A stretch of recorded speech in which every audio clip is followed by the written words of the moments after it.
it's Angela. How are you today? So, this is the second part of my introduction, and so here goes. So, I am a mom of four. I have two out of the nest and two still in the nest. So, that's important because that's a big reason why I do what I do. So, back in the late 90s, my husband at the time, David, was very much into computers. And I was working when I first started working at a place called the Strawberry Patch in a little bitty town in called Hannibal, Missouri, the town of Mark Twain and Huckleberry Finn and all that good stuff. But anyway, Joan had this huge case of costume jewelry, and I thought it was the most beautiful things in that case. And I wanted to do what she did, and I wanted to learn what she knew. And so that kind of started my passion a little bit and the jewelry area. Now, back a little bit further, I had a great Aunt Dossie, who I dearly miss, who I dearly love. And she was very much into antiques. And she taught me a lot. I mean, so much. And she had a passion and she collected. And I wish with all my heart that she was still here. And I was able to continue to learn and gain the knowledge that she had, but she has now since passed on into heaven. But anyway, that's where my passion came from. So fast forward to mid 1990s, the internet comes out and it's the big craze, and then eBay. eBay started, and I told my husband then, David, I said, I want to do this online. I was like, okay. Well, back then, a lot has changed. So I would go to the library. When it first started, you didn't have pictures. You just described your item. And they didn't have PayPal back then. So you would get cash and you would get checks in the mail. And anyway, it was a whole different world than it is today. And so that's where I started. So fast forward a few years, and my daughter, my youngest daughter, was a miracle baby. And the reason I say that is because after my oldest daughter, Krista, was born, my husband David and I decided that we were done having children. And so I had a tubal done. Well, David and my marriage did not work out, and I remarried a man named Corey. And he didn't have any children of his own, and he wanted children of his own. And so we decided we were going to do a tubal reversal. And so I went to garage sales at the end, and I said, if you're going to donate whatever's left, please keep in mind that I would be interested in having this, and we're trying to raise money for a tubal reversal. Insurance doesn't cover it.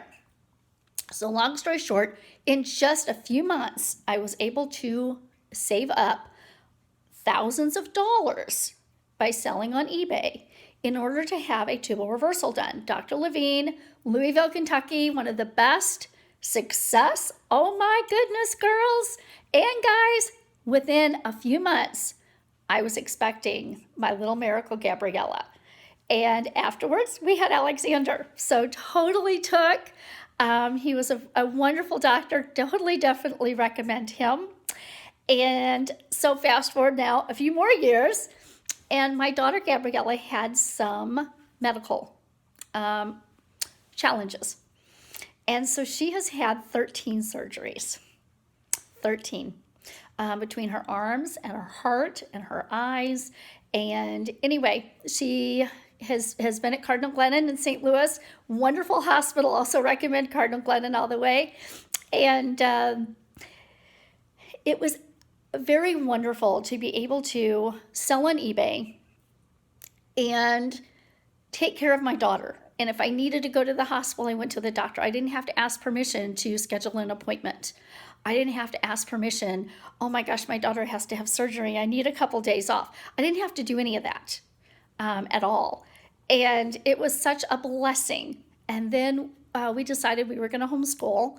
And so I was able to pay for homeschooling materials and such, and help pay for the air conditioning and the heating and stuff in the basement. So anyway, that's what we did.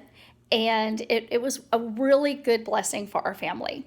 So fast forward a few more years, and I decided I wanted to become a real estate agent. I really wanted to sell, and I wanted to sell big things.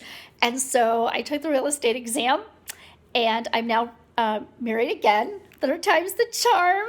And so Eric and I both took the real estate exam, and we passed, and we got married, and I started selling real estate, and it was fun. It was fantastic. I loved it. I, within 2 years, won the Falcon Award, and then October of 2016 happened. Totally changed my life. So I'm showing property, and his 90-year-old father was with us, and he was touring the house with his son, and he was up and down the stairs, and everything was fine. We're leaving the property, and he missteps on the stairs. And I'm a mom, you just automatically gut instinct, react, and I tried catching him. Now, I'm 4'10", just in case you don't know me personally. I'm all of 4'10", not a big gal at all. He lands on top of my knee, breaks my tibia plateau, okay? I have to relearn how to walk. Meanwhile, I'm in bed, and I sold eBay while I was bedbound, while I was learning to walk, while I was in a wheelchair. I was able to continue to still bring income into the family. Big, huge blessing to already have a part-time business that then I could pick up a little bit in order to move forward. So, of course, while I was relearning how to walk and things were complicated, I'm taking pictures on the bed. Not the best professional photographs, obviously, but it worked. And so I decided, you know what? I need somebody to come in and just do pictures. And so we hired our first person. And they came in, and I paid them per piece. And that seemed to be the best way at the time for us to do it. They weren't on their phone, because if they were playing games, they weren't making money.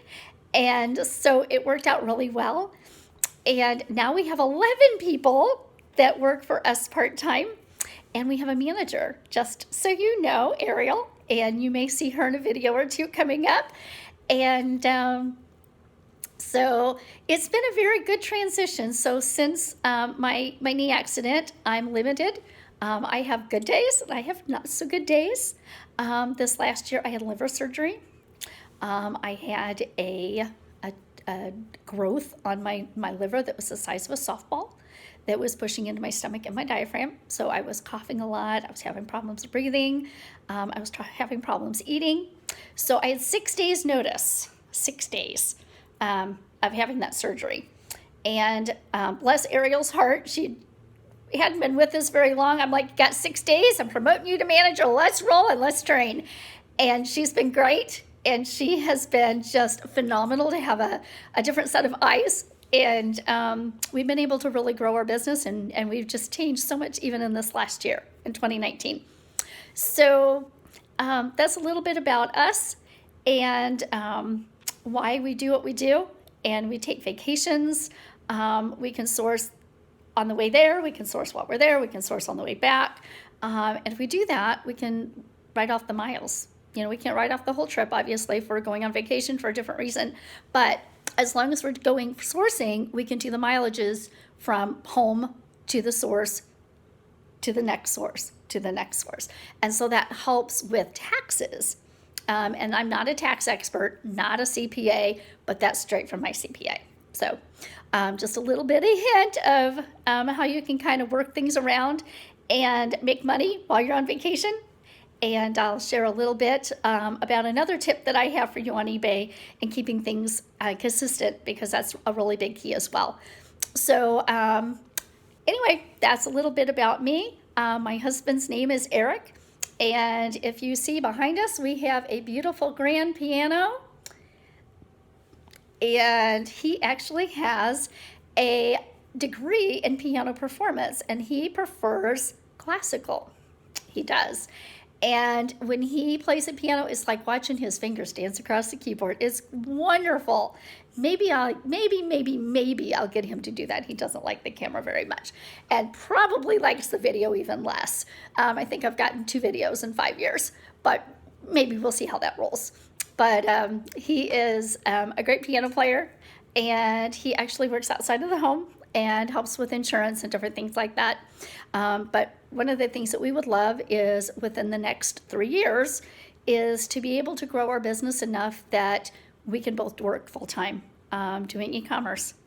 And so that is one of our goals that we're working toward as we move forward. And it's important to have small goals and large goals. And that's one of our large goals that we're working toward. But we know that it won't happen tomorrow. And we're okay with that. We're okay with growing slow, and slow and steady wins the race, so they say. And so that's the direction that we're headed. And thank you for listening. A little bit about us, and we'll see you soon. Bye-bye.